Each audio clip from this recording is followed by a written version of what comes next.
Hi, this is Chycho again.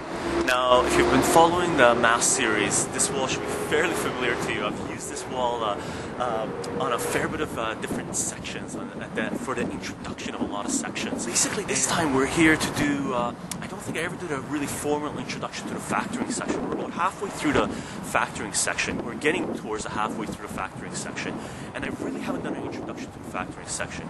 And a question came my way from Series 3A, from some of the other factoring videos, which was a great question, and I've been thinking about it a lot. And this is sort of my second take on this. The first take, I sort of went off on a tangent, and it was hard trying to explain where I was going with it. So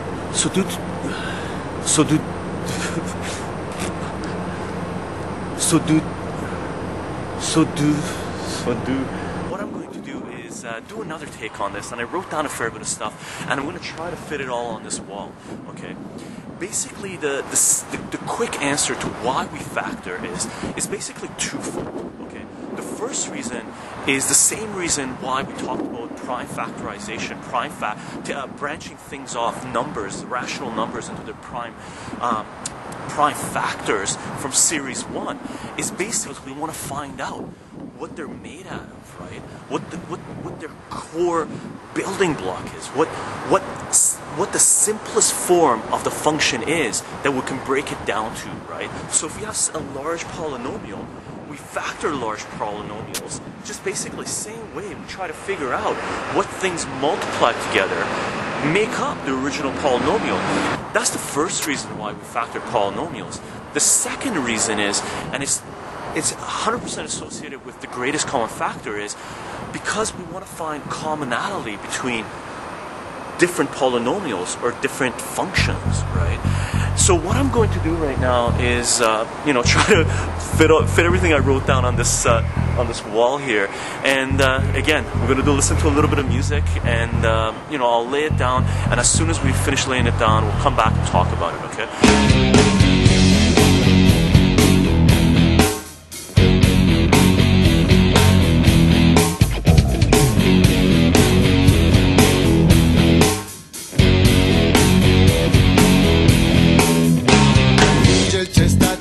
Con el temporal, los trigos se acuestan en este barrial. Los indios resuelven después de llorar, hablar con Isidro, con Dios y San Juan.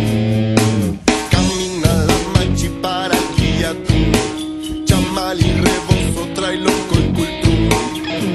Y hasta los enfermos de su machitún aumentan las pilas de aquel Guillatún.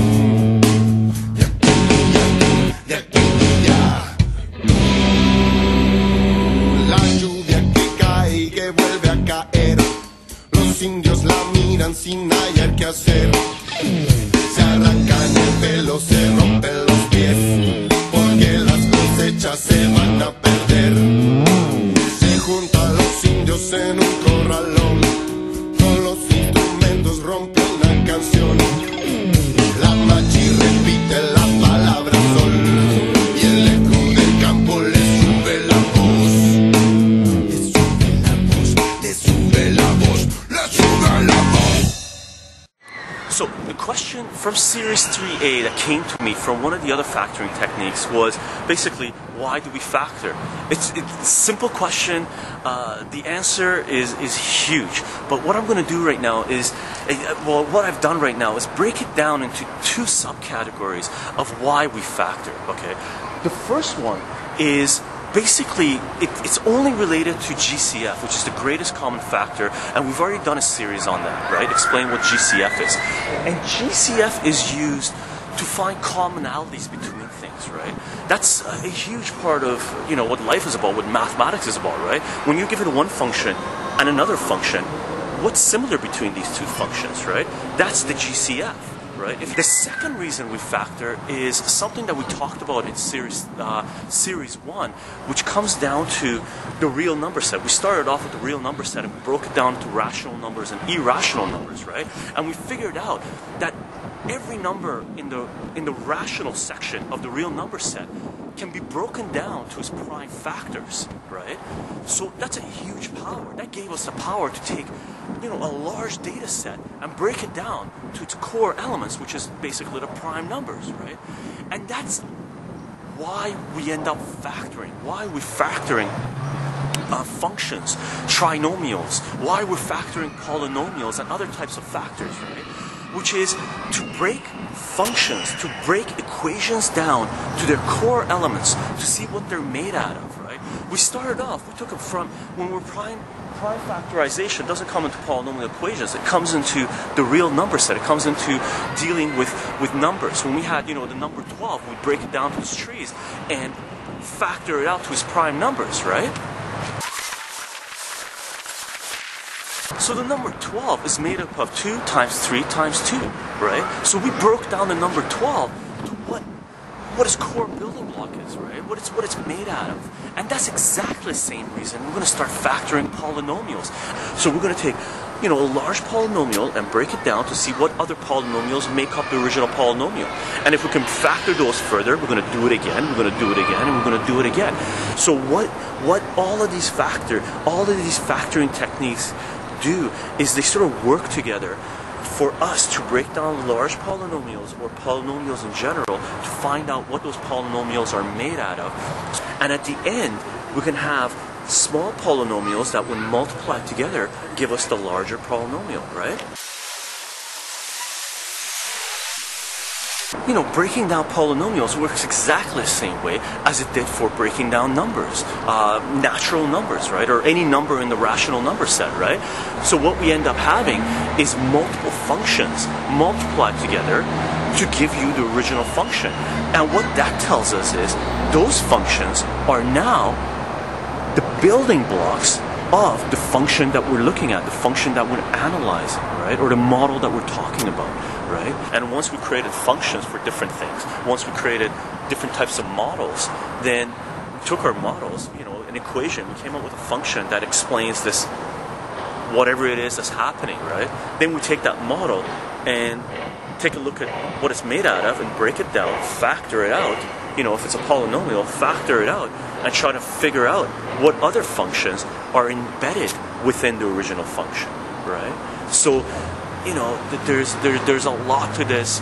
Why we factor is because we can, one of the reasons, and because we want to find out what things are made out of. That way we can use them, compare them, model new things, improve our models, and hopefully progress and evolve past our limitations, past our assumptions, because every function is has assumptions associated with it, right? So once you break things down into smaller functions, into their core building blocks, you can see if your assumptions are correct or not, right? You can analyze your functions further. You can take a part of this function.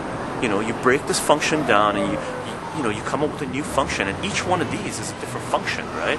That when put together creates your function that you might have started with, right? You can also reverse this, right? You can start off with a whole bunch of functions and multiply them together and see what you end up with, right? So all of this could be reversed, right? You could go this way or you could come this way. You can take a whole bunch of basic functions, right? You can take a whole bunch of prime numbers, multiply them together and go this way, right? Instead of taking things and breaking them down, you can actually start creating things, right? And this also works with functions. We can take functions and use all these different factoring techniques to break these functions down into smaller functions and find out what this original function is made out of, right?